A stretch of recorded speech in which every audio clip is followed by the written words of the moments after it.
पूरा देश परेशान हो गया है तुम अब्दुल और अब्दुल्ला से।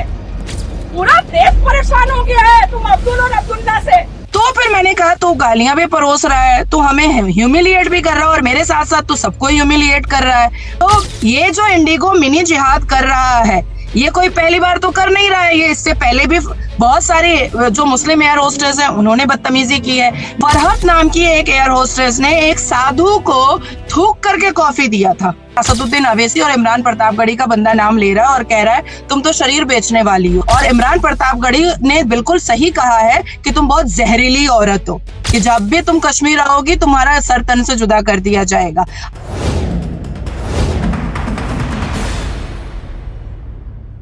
कुछ दिनों पहले आपने मुंबई एयरपोर्ट पर एक जो वीडियो है वायरल होते हुए देखी होगी। उसमें एक महिला के साथ में जो है कुछ 2-3 शख्स दिखाई देते हैं। रात का ये वक्त था और उस समय महिला के साथ में खूब जो है बातचीत हो रही है, उसमें कुछ गर्मा गर्मी हो रही है। वो महिला जो है बहुत हार्श तरीके से रिएक्ट कर रही हैं। वो महिला कोई और नहीं थी बल्कि नाजिया इलाही खान थी। और उनके साथ ये मुंबई एयरपोर्ट पर क्या कुछ हुआ था, आज हम उन्हीं से जानने की कोशिश करेंगे। नाजिया इलाही खान के बारे में बहुत कुछ आपको बताने की आवश्यकता नहीं है।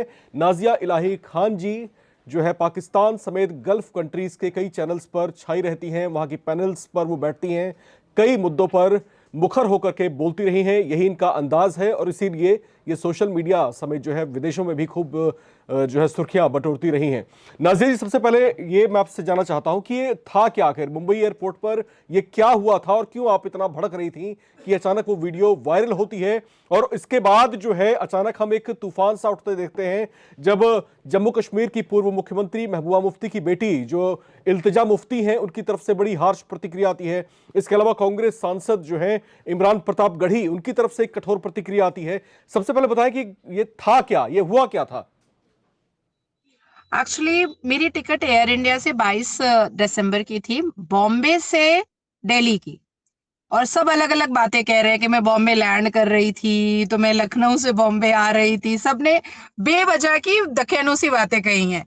मैं बॉम्बे से दिल्ली लैंड कर रही थी और मेरी 22 तारीख की एयर इंडिया की टिकट थी, लेकिन मुझे 22 तारीख को कोर्ट पहुंचना था। तो मैंने 21 तारीख की जब मैंने टिकट ढूंढी तो एयर इंडिया की टिकट काफी कॉस्टली आ रही थी, तो फिर मैंने इंडिगो की फ्लाइट ली और टाइम भी मैचिंग एयर इंडिया का नहीं कर रहा था, लेकिन इंडिगो का टाइम मैच कर गया। तो बहुत इमरजेंसी में मुझे इंडिगो की फ्लाइट लेनी पड़ी थी और मैंने ब्रैन बोल करके जो इंडिगो का इंटरनेशनल एयरपोर्ट का जो मेन इंडिगो स्टाफ है, जो मेन हेड है वहां पर, मैंने ब्रैन को एक मेल भी कर दिया था इंडिगो के ईमेल आईडी पर। और मैंने ब्रैन को पर्सनली भी उसको भी मैसेज कर दिया था ईमेल के साथ, अपनी टिकट के साथ, कि मैं बहुत इमरजेंसी में ब्रैन मैं ट्रैवल कर रही हूँ, मुझे किसी असिस्टेंस की जरूरत नहीं है, लेकिन थोड़ा सा मुझे भीड़ भाड़ में मत खड़ा करना, जी क्योंकि नज़ीर और जी, मैं बहुत आपको थोड़ा रोक रहा हूं। दर्शकों को हम यहाँ दिखा देते हैं वो जो वीडियो का जो अंश है, वो थोड़ा सा हम दर्शकों को यहाँ पहले दिखा दें, इसके बाद फिर हम बातचीत आगे शुरू करेंगे। क्या चाह रहा था तू मेरे साथ? ये देखो मेरा बस पैसेंजर हूँ मैं। तो यही खड़ा रहेगा अभी अब्दुल्ला खान। पूरा देश परेशान हो गया है तुम अब्दुल और अब्दुल्ला से। पूरा देश परेशान हो गया है तुम अब्दुल और अब्दुल्ला से। इंडिगो में कोई और जाति धर्म नहीं मिलता है एम्प्लॉय के लिए। जी नज़ीर जी, इस समय जो वीडियो हम अपने विंडो स्क्रीन पर देख पा रहे हैं, इसको लेकर के जो है आप कुछ बता रही थी और क्या हुआ था ये बताएं, थोड़ा सा विस्तार से बताएं इसको। उसके बाद फिर मुझे ब्रायन ने कहा कि नहीं मैम, आप जब आप पहुंच रही हैं आप पहुंचिए, लेकिन मैंने एक महिला इंडिगो स्टाफ को कहा है कि वो आपको असिस्ट करेगी। मैंने उसको 18 कॉल किए कि मैं आ चुकी हूँ गेट 1 पर, T2 के छत्रपति इंटरनेशनल एयरपोर्ट जो बॉम्बे का है उसके वो गेट नंबर 1 T2 पर मैं आ चुकी हूँ। मैम अभी आ रही हूँ, अभी आ रही हूँ। 42 मिनट्स गुजर गए, मैं उसका नाम भी नहीं जानती, उसके बारे में कुछ नहीं जानती। फिर मैंने ब्रायन को फोन किया, मैंने कहा कोई बात नहीं है, मैं अंदर आ जाती हूँ। जब मैं अंदर आई तो ब्रायन ने मुझे कॉल करके कहा कि कोई मोइनुद्दीन बोल करके बंदा है जो स्ट्रेच काउंटर पर है, जहां पर फास्ट फॉरवर्ड जो पैसेंजर्स होते हैं उनको देखा जाता है, जो वीआईपी पैसेंजर्स होते हैं उनको देखा जाता है। तो उसने ब्रांड ने मुझे कहा कि डायरेक्ट आप स्ट्रेच काउंटर पर चले जाइए, मोइनुद्दीन आपका बैगेज वगैरह सब कुछ ठीक ले लेगा। ना मेरे पास कोई एक्स्ट्रा लगेज था, ना मुझे सीट की कोई चिंता थी कि भाई मुझे 1 अल्फा चाहिए या मुझे विंडो चाहिए या मुझे आयल चाहिए। मैंने सब कुछ पहले से करके रखा हुआ था। अब तो टेक्नोलॉजी का जमाना है। अच्छा नजीर जी, एक चीज यहाँ पर ये है कि जो वीडियो हमने यहाँ पर सुनी है अभी थोड़ी देर पहले, इसमें जो है आप जिहाद जिहाद वर्ड बहुत बार इस्तेमाल कर रही हैं। ये क्या था, मतलब ये ऐसा क्यों कहा आपने? नहीं नहीं, मैं इसको एक्सप्लेन करके फिर मैं वहां पर आ जाती हूँ। मैं ज्यादा समय नहीं लूंगी। उसके बाद फिर मोइनुद्दीन को मैंने कहा कि मुझे ब्रांड ने स्ट्रेच काउंटर पर भेजा है, आप थोड़ा मेरा जल्दी से बोर्डिंग पास दे दो।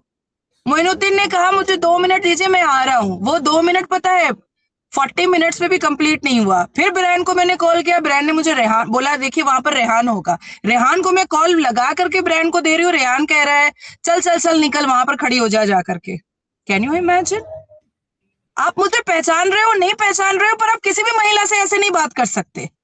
महिला सामने नाजिया इलाही खान हो या महिला सामने कोई भी हो, आप किसी भी महिला से ऐसे नहीं बात कर सकते, चल चल चल वहां जाकर के खड़ी हो जा। मैंने कहा ये क्या तरीका है रेहान बात करने का? तुम अपने हेड ऑफिसर से बात करो, इंडिगो स्टाफ से।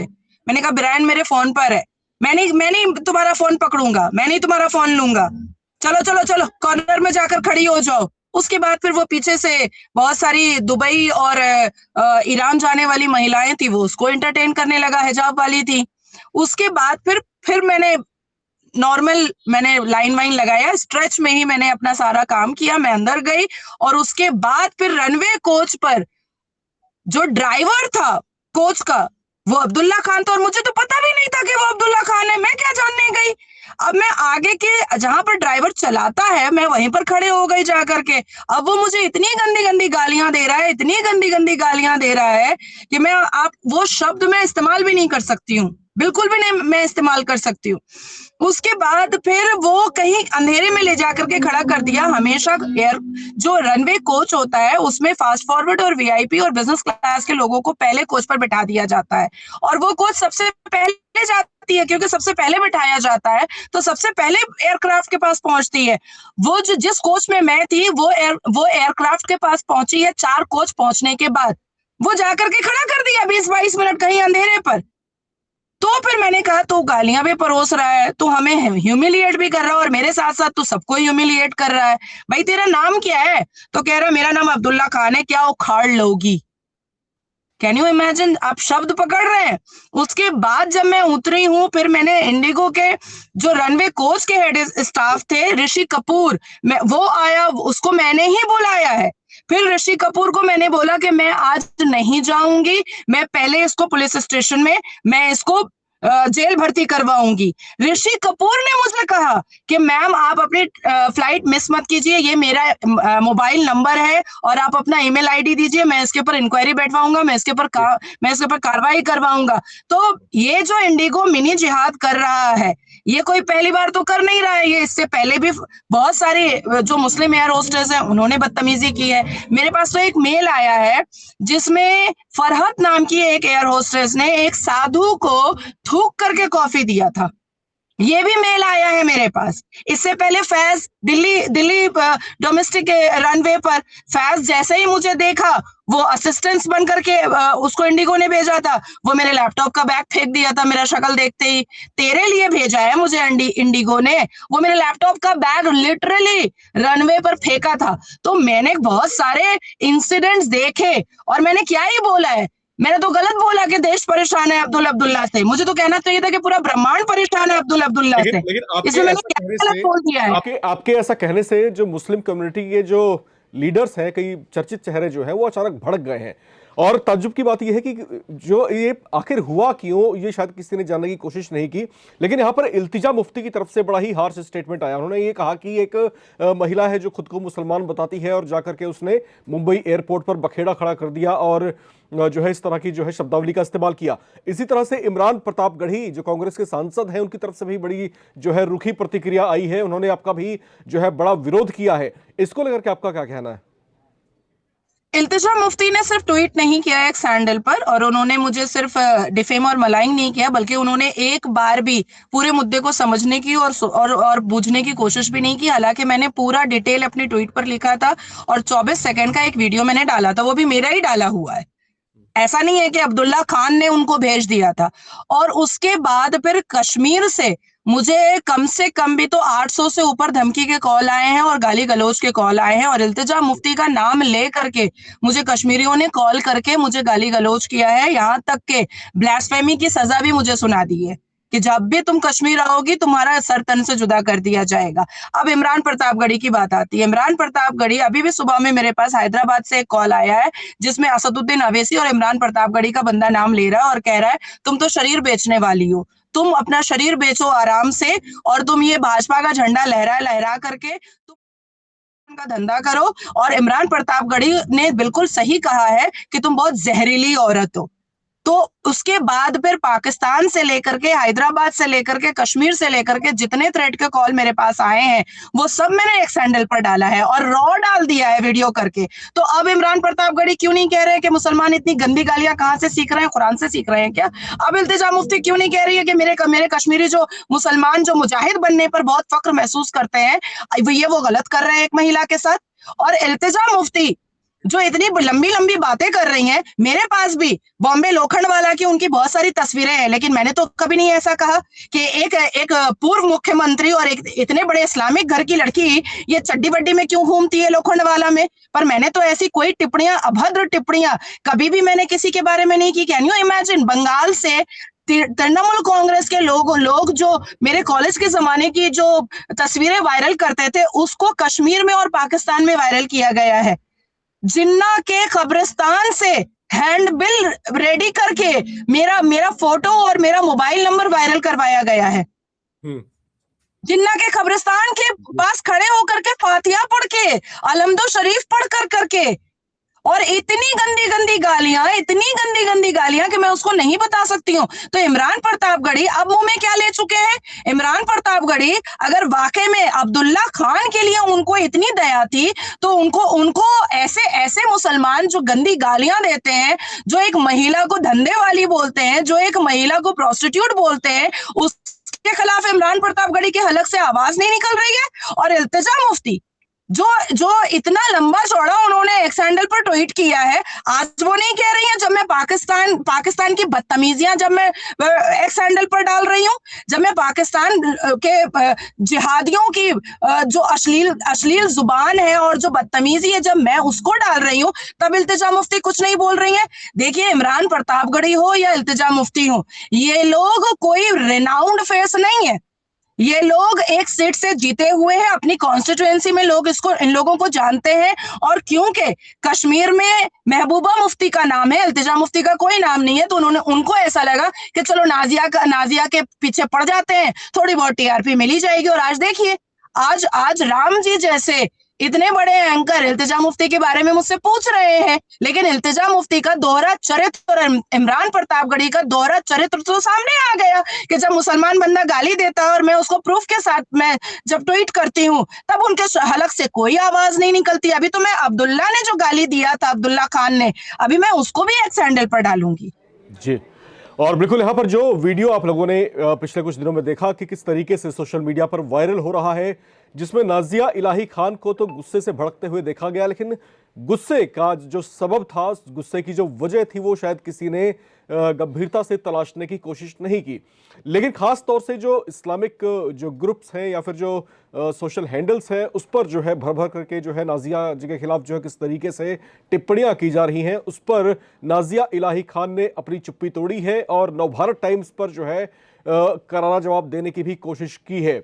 बहरहाल यहां पर जो है ये तमाम घटनाक्रम जिस तरीके से रहे और इस पर जो बात नाजिया ने रखी अपनी सामने, वो शायद आप लोगों ने सुना भी, और हो सकता है कि आप में से कुछ लोग सहमत हों, कुछ लोग हो सकता है कि ना भी सहमत हो। जो भी है आप अपनी जो कमेंट्स हैं कमेंट बॉक्स में लिख करके शेयर कर सकते हैं। नाजिया जी जो है एक ऐसा चेहरा है जो इस समय वर्तमान दौर में जो है इस्लामिक सोसाइटी से होते हुए एक लिबरल फेस के तौर पर चर्चाओं में छा रही हैं। ये खास तौर से जो दकियानुसी विचार हैं पुराने, या फिर जो पुराने ढर्रों से बंधी हुई चीजें हैं, उसको तोड़ करके, उन बंदिशों को तोड़ करके आगे बढ़ने की कोशिश कर रही हैं। जहां तक हमने इनके बारे में पढ़ा है, समझा है, देखा है, इनकी कोशिश ये है कि जो कुरीतियां हैं वो कुरीतियां खत्म होनी चाहिए। हाल ही में हमने ये भी देखा कि एक हवन कुंड के पास नाजिया इलाही खान बैठी हैं, संस्कृत का मंत्रोच्चार चल रहा है, नाजिया जो उसमें जो है आहुति दे रही हैं। साथ ही साथ हमने ये भी सुना कि इन्होंने दो जो है बड़े संकल्प भी लिए हैं। अब अलबत्ता यहां पर चौंकाने वाली बात यह है नाजिया जी कि आमतौर पर किसी मुस्लिम को जो है इस तरह से हिंदू रिचुअल्स में शामिल होते हुए नहीं देखा जाता। आपने ये परंपरा कैसे तोड़ दी और क्यों तोड़ दी?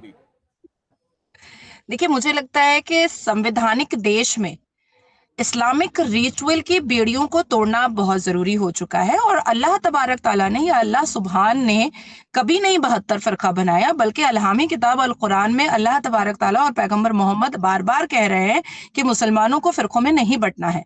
लेकिन अब जब इस्लामिक स्कॉलर ने हदीस लिखने वालों ने 72 फरका बना दिया, तो मैंने सोचा कि 73वां फिरका भी बन जाए सनातनी मुसलमान का। तो सनातनी मुसलमान का 73वां फिरका वो है जो मैं हूं, जो संविधान को सर्वोप्रिय और सर्वप्रथम रखूंगी।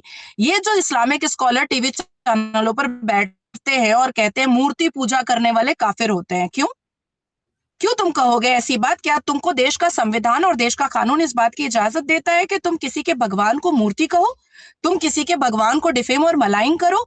डेफिनेटली मैं हवन कुंड में बैठी, मैंने निर्जल 3 घंटे से ज्यादा मैंने हवन किया है, और उस हवन में कंटिन्यूअसली मैंने एक ही प्रार्थना किया है कि मैं देश की बेटियों को हिजाब जैसे कुप्रथा, हिजाब जैसे दकियानूसी प्रथा, हिजाब जैसे fake and fabricate Islamic ritual और हिजाब जैसी बेड़ी से मैं निकाल करके रहूंगी और भारत को हिजाब मुक्त भारत बना करके रहूंगी।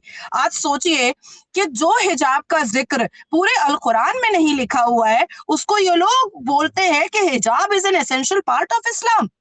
कैसे? आप एक आयत नहीं बता पाते हो, आप कुरान की सूरत नहीं बता पाते हो, आप वर्स नहीं बता पाते हो, लेकिन आप कहते हो कि हिजाब जो है वो एसेंशियल पार्ट है इस्लाम का।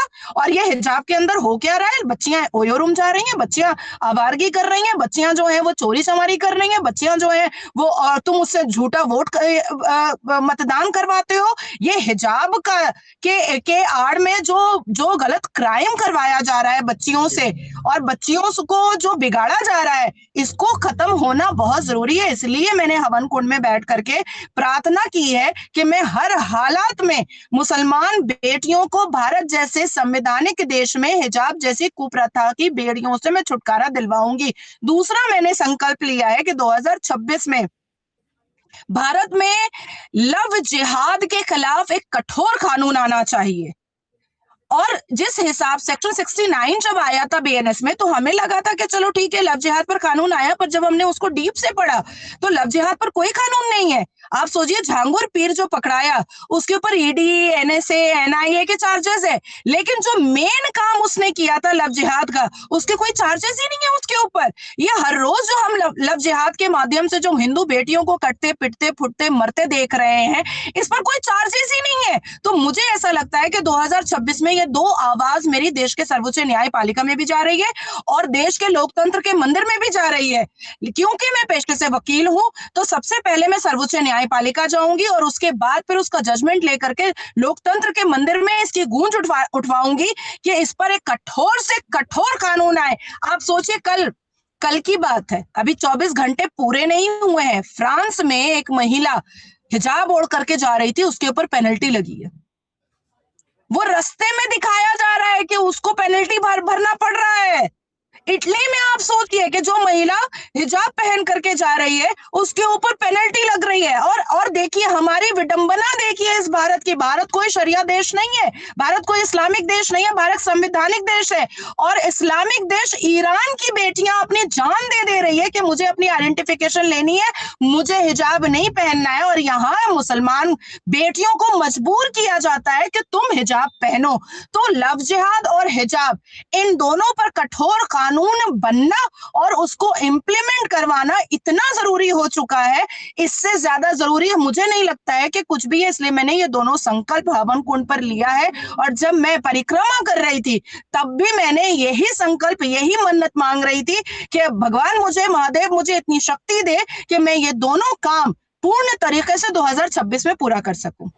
लेकिन नाज़िर जी, जो आपकी वीडियो हम लोगों ने देखी है जिसमें आप हवन कर रही हैं सोशल मीडिया में, हालांकि बहुत बार इसको शेयर भी किया गया है, कुछ लोग जो है इसमें बड़ा अजीबोगरीब जो है कमेंट कर रहे हैं। कुछ लोग आपको मुस्लिम होने से ही खारिज कर रहे हैं। उनका कहना है कि आप तो मुसलमान है ही नहीं, क्योंकि आपने तो हिंदू रिचुअल्स को इस तरीके से निभाने की कोशिश की है।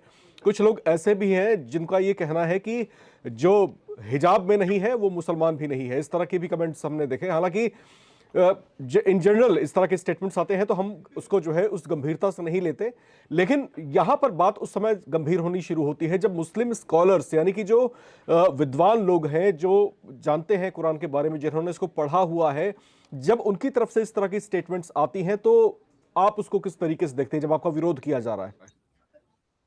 देखिए, मैं विरोध की तरफ तो तवज्जो ही नहीं देती हूँ, क्योंकि मैं अच्छा करूंगी तो भी मुझे गाली ही दी जाएगी, मैं अच्छा ना करूं, चुपचाप बैठे रहूं तो भी मुझे गाली ही दी जाएगी। जब मैं स्कूल और कॉलेज में पढ़ रही थी, तब क्या मैं किसी को जा करके इस्लाम समझा रही थी, या मैं कोई कानून लेकर के आने की कोशिश कर रही थी, या मैं जा करके सर्वोच्च न्यायपालिका में किसी हाजी और मुफ्ती के खिलाफ कुछ बोल रही थी, या डिबेट पर कुछ बोल रही थी। लेकिन क्योंकि मेरा जो संवैधानिक विचार है उसकी वजह से बचपन से मुझे गालियां पड़ी हैं। सिर्फ देश के संविधान को बहुत ज्यादा सम्मान देने की वजह से और भारत और सनातन धर्म को सम्मान देने की वजह से मुझे मुसलमानों ने हमेशा टारगेट किया, तो मैं उस तरफ झांकना ही नहीं चाहती हूँ, मैं उस तरफ देखना ही नहीं चाहती हूँ। अब आती है दूसरी बात, जो आपने कहा कि जो लोग इस्लाम जानते हैं और जो लोग अल कुरान जानते हैं। आज भी सुबह में मैं एक बड़े नेशनल न्यूज चैनल पर बैठी हुई थी और उसमें 2 इस्लामिक स्कॉलर बैठे हुए थे। मैंने उनसे सिर्फ 2 बातें पूछी हैं। एक, पहला कि मुर्तद जो आप मुझे पुकार रहे हैं, ये अल कुरान में कहां पर लिखा हुआ है, किस वर्स में लिखा हुआ है? और दूसरा, क्या ब्लास्फेमी की सजा प्रॉफिट मोहम्मद और अल्लाह तबारक ताला कौन सी आयत में कबूल फरमा रहे हैं? मुझे बता दीजिए। नहीं बता पाया। मैंने इस्लामिक स्कॉलर से आज सुबह 12:30 बजे, दोपहर 12:30 बजे की बात मैं आपको बता रही हूं कि मैंने डिबेट में 2 इस्लामिक स्कॉलर से पूछा कि सूरे अल जिहाद में क्या लिखा हुआ है, सूरे मोहम्मद में क्या लिखा हुआ है, सूरे अल अंबिया में क्या लिखा हुआ है, सूरे अन निसा में क्या लिखा हुआ है बुत परस्तों के खिलाफ, वो मुझे बता दीजिए। खुल करके बताइएगा, क्योंकि कुरान मेरे हाथ में है। वो कहे ये सब छोड़िए, ये सब छोड़िए। मैं कैन यू इमेजिन, इन लोगों को, ये लोग एक सच बताना नहीं चाहते कि कुरान में कितनी विवादित बातें लिखी हुई हैं। दूसरा, जो इन्होंने फैब्रिकेट तरीके से हिजाब को बना दिया इस्लामिक रिचुअल, उसके बाद मजार को बना दिया इस्लामिक रिचुअल, उसके बाद 72 फिरकों को बना दिया इस्लामिक रिचुअल, उसके बाद फिर सर तन से जुदा को बना दिया इस्लामिक रिचुअल। ये इन लोगों की कुरीतियां हैं, ये इन लोगों का दिमागी उपज है। ये बेसिकली है नहीं, आप सोचिए। ये जब जन्म लेते हैं, जब मुसलमान पुरुष जब जन्म लेते हैं, तो इनका तो खतना हुआ नहीं रहता है ना। तो ये तो पैदा होने के बाद काट-कूट करके अपने अपने आप को मुसलमान साबित करते हैं। भगवान तो इनको हिंदू ही पैदा करता है। ये कटने कुटने के बाद, पैदा होने के बाद कटते कुटते हैं, अपना कुछ काटते कुटते हैं, उसके बाद फिर अपने आप को कहते हैं मैंने सुन्नत रसूल कर लिया। तो भाई, तुमको जन्म लेने के बाद सुन्नत करना पड़ रहा है, तुम समझो इस बात को। तुम एक्चुअली, मेरे हिसाब से, मैं तो जितनी बार भी डिबेट में बैठती हूँ या किसी नेशनल और इंटरनेशनल प्लेटफॉर्म पे बैठती हूँ, तो मैं तो यही देखती हूँ कि कोई भी मुफ्ती मौलाना मेरे सवाल का जवाब नहीं दे पाता है। वो तो जावेद अख्तर बैठ गए थे मुफ्ती शुमाइल के साथ। अगर मुझे बैठाया जाता तो मुफ्ती शुमाइल माइक छोड़ करके निकल जाता। वो तो जावेद अख्तर ने बहुत बैलेंस करके मुफ्ती शुमाइल को फेमस दिलवा दिया। लेकिन अगर हम जैसे लोगों के साथ मुफ्ती शुमाइल बैठता, तो मुझे नहीं लगता है कि मुफ्ती शुमाइल की अभी इतनी वाहवाही होती, क्योंकि हम तो पॉइंट टू पॉइंट बात करते, हम तो कुरान के वर्सेस के हिसाब से बात करते। जी बिल्कुल। और यहाँ पर जिस तरीके से यहाँ नाज़िया इलाही खान जो है परंपराओं को तोड़ती हुई दिखाई दे रही हैं, जिस तरीके से इनकी गतिविधियाँ लगातार चर्चाओं में बनी हुई हैं, खासतौर से मुस्लिम कम्युनिटीज़ में इनको लेकर के जो है काफ़ी हद तक चर्चाएं हैं। लेकिन नाज़िया इलाही खान अपनी बात पर अडिग है, ये जो है अपनी बात को सही बता रही हैं, और इनका साथ में ये भी कहना है कि जो चीज़ सही है उसको मानने में हर्ज ही क्या है। दूसरी बात यह कि समय के साथ बहुत कुछ बदलता है। ये बदलाव हमने वहाँ पर भी देखा जहाँ पर इस्लाम का उदय हुआ, सऊदी अरबिया में जो है, जहाँ पर महिलाओं को कभी बाहर निकलने की इजाज़त नहीं थी, उनको जो है ड्राइविंग का अधिकार वहाँ पर दिया गया। ये महिलाएं जो पहले किसी अपने खून ब्लड रिलेशन वाले जो है किसी अन्य व्यक्ति के साथ में नहीं घूम सकती थी, अब जो है वो खुल करके बाहर आ रही हैं, उनको भी स्वतंत्रताएं वहाँ पर दी जा रही हैं। साथ ही साथ जो है सऊदी अरबिया में जो है अभी हाल ही में शराब की बिक्री को लेकर के भी उनकी पॉलिसी काफ़ी हद तक लिबरल हुई है। तो बदलाव तो आता है, अब आप आज नहीं बदलेंगे तो कल बदलेंगे, कल नहीं तो परसों आपको बदलना ही पड़ेगा। लेकिन आप इस बदलाव को कब और कितना स्वीकार कर पाते हैं, यह आपकी अपनी सहजता पर काफी हद तक निर्भर करता है। अगर आप सहज नहीं हैं, अगर आप सरल नहीं हैं, तो आपका अड़ियल रुख विवाद पैदा करेगा ही। और अतीत में ऐसे बहुत सारे उदाहरण हैं जब हमने ये सब चीजें होती हुई देखी हैं। नाजिया इलाही खान इन तमाम मुद्दों पर हमारे साथ खुल करके बात कर रही थी। नाजिया जी, आप जुड़िए हमारे साथ, आपका बहुत बहुत शुक्रिया।